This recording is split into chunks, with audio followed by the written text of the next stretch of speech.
Hi అండి, అందరికీ నమస్తే.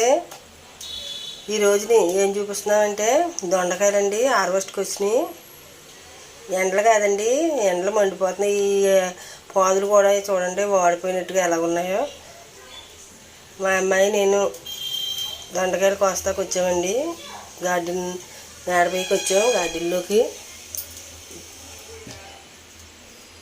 దొండకాయలు ఆకుల్లోనే కాపాడుతా లేదండి. ఎన్ని దొండకాయలు ఉన్నాయో.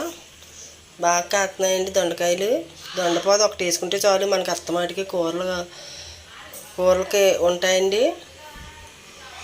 మీరు మీ ఇంట్లో ఓ దొండపాదు వేసుకుని చక్కగా కోసుకొచ్చండి. వేసుకుంటే చూడండి ఎన్ని దొండకాయలు వచ్చినాయో. ఒక ఫ్యామిలీకి కూరకు సరిపడగా వచ్చినాయి. మా వీడియో మీకు నచ్చినట్లయితే ఒక లైక్ చేయండి, సబ్స్క్రైబ్ చేసుకోండి. చూడండి ఎన్ని దొండకాయలు వచ్చినాయో చక్కగా. ఇంతేనండి, బాయ్ అండి.